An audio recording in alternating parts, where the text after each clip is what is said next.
Aldrig alene, det er et tilbud til børn og unge, der har det rigtig svært. Det er et anderledes tilbud, hvor vi prøver at skabe en fast relation, hvis den unge har brug for det. Netop fordi det kan være rigtig, rigtig svært, at man skal åbne sig for en ny hver evig eneste gang, man måske har det svært som ung. Når den unge opretter sin bruger inde på vores platform og vælger en frivillig, så er de to faktisk koblet sammen, indtil den unge ikke har lyst til at have kontakten længere. Så det vil sige, at det kan godt være, at en livskrise varer 14 dage, 3 uger, og så kommer den unge ud igen. Men så kan det godt være, at behovet opstår igen.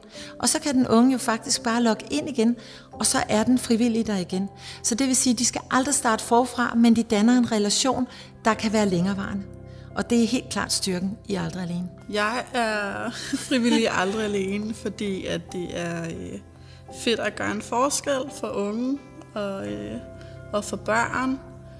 Og være noget for nogen, der har brug for hjælp og har brug for støtte. Det giver mig rigtig meget, og nu har jeg været med i 3 år. Og jeg synes, at det giver vildt god mening for mig, at jeg kan sidde hvor som helst, jeg har lyst til, derhjemme eller i bussen, eller hvor jeg nu skal hen i toget, og chatte med en ung. Yeah. Så den fleksibilitet, der er i det, hvor man kan gøre en forskel, og man kan lave et godt stykke arbejde, når det passer en, det synes jeg er super fedt. Det er det der med, at man kan mærke, at man gør en forskel for de unge, synes jeg virkelig sådan driver motivationen for, at man bliver ved med at være her. De frivillige, de betyder jo alt i Aldrig Alene, fordi de frivillige, det er jo dem, der sidder og chatter med de børn og unge, der henvender sig til os. Og vores frivillige er jo ikke en del af Aldrig Alene på grund af deres erhvervserfaring. De er en del af Aldrig Alene på grund af deres livserfaring.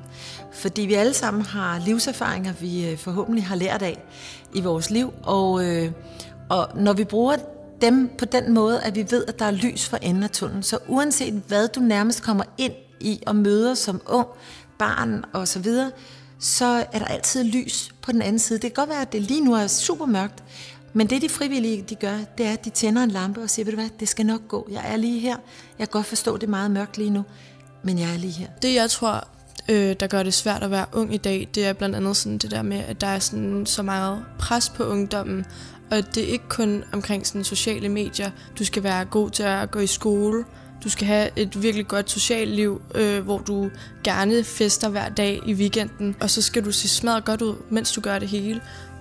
Hvilket bare til sidst hober sig op til sådan en kæmpe sådan uoverskuelig ting. Fordi at det er bare sådan det her med, at du skal bare være perfekt. Men det er jo bare umuligt at nå alle de ting. Man snakker meget om, at der er en stigende mistrivsel blandt børn og unge i dag. Og det ser vi jo også på den måde som børne- og ungdomspsykiater, fordi der er rigtig mange henvisninger, og det tal er steget eksplosivt de sidste år. Fordi man både jo kan diskutere, hvorfor trives de her børn og unge ikke, hvad er det for nogle problemer, de kommer med, og også noget om årsagerne. I dag er der rigtig meget fokus på en hel masse parametre, man skal trives på en gang, både socialt og fagligt i skolen. Og en ting, der i hvert fald spiller ind der rigtig meget, det er jo dels, at man bliver målt rigtig meget i skolerne i dag, i forskellige tester. Så der er hele tiden mål for alting. Målsætningen for Aldrig Alene er jo, at vi kan hjælpe så mange børn og unge som overhovedet muligt. Målsætningen er, at vi kan hjælpe børn og unge med deres udfordringer, før de bliver behandlingskrævede. Og derfor så er det Aldrig Alenes målsætning er jo at skabe lys og skabe håb, for det er der masser af.